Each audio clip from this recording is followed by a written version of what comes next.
আজ আমরা দেখব বৌদ্ধ শিল্প ও সংস্কৃতির মিশেলে পরিপূর্ণ এক মনোমুগ্ধকর শান্ত পরিবেশ।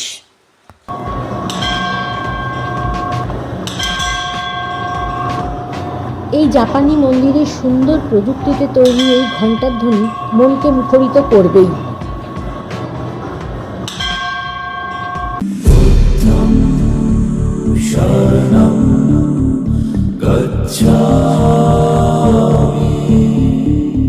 জাপান মানেই সুন্দর প্রকৃতি, ঝর্ণার শব্দ আর গুরুগম্ভীর ধ্বনি, এক অপূর্ব মায়াময় পরিবেশ।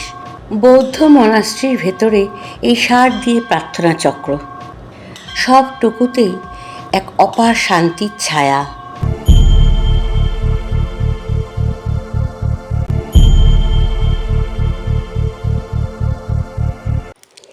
এই জাপানিজ ফরেস্টের দ্বাররক্ষক হিসেবে আছে চাইনিজ লায়ন ডগের মূর্তি, আর প্রবেশদ্বারের মুখেই শান্ত সমাহিত বৌদ্ধ মূর্তি।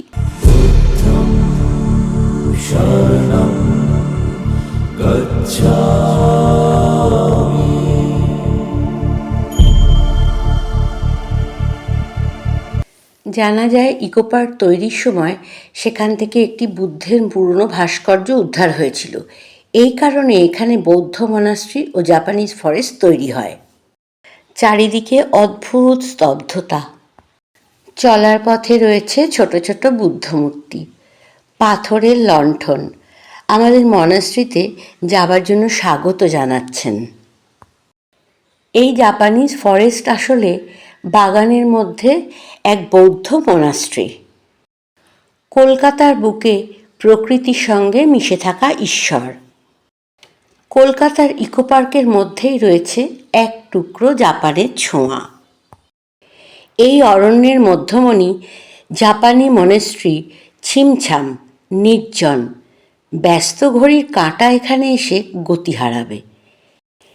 এর আগে ইকো পার্কে এলেও এই অরণ্যে এসে এক অন্য অনুভূতি হয়।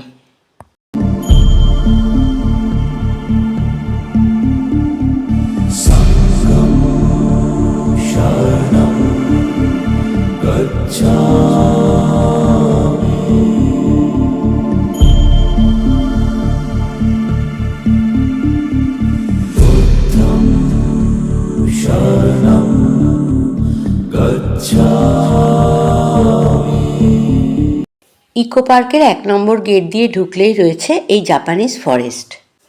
ফুলের সুবাস, সবুজের সমাহার, প্রকৃতির সান্নিধ্য সব মিলিয়ে তৈরি হয়েছে এক অপূর্ব মায়াময় পরিবেশ। সবটুকুতেই এক অপার শান্তির ছায়া। শান্ত এই পরিবেশে কিছুক্ষণ সময় কাটালে মনও শান্ত হয়ে যায়।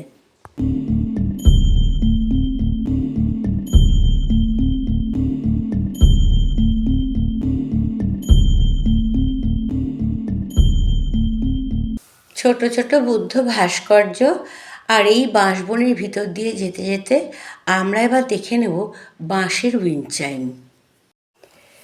প্রায় ৩,৫০০ একর জায়গা জুড়ে বিস্তৃত প্রাকৃতিক সৌন্দর্য উপভোগ করার জন্য এটা একটা শান্ত সুন্দর পরিবেশ। নিউ টাউন ইকো পার্কের জাপানি স্থাপত্য ও সংস্কৃতিতে অনুপ্রাণিত জাপানি অরণ্যে প্রবেশের জন্য আলাদা করে কোনো মূল্য দিতে হয় না। ইকো পার্কে এসে ৩০ টাকার টিকিট কেটে সারা ইকো পার্ক ঘুরে নেওয়ার পরেও এই জাপানিজ টেম্পলটা একবার ঘুরে দেখে নিলে সত্যি খুব ভালো লাগবে। এবারে আমরা চলে এসেছি বাঁশের উইন্ড চাইমের কাছে।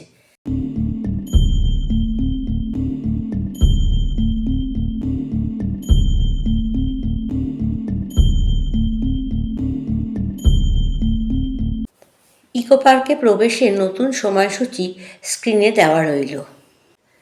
আমার এই ভিডিওটা শেষ পর্যন্ত দেখার জন্য সকলকে জানাই ধন্যবাদ। আপনারা সবাই ভালো থাকবেন, সুস্থ থাকবেন।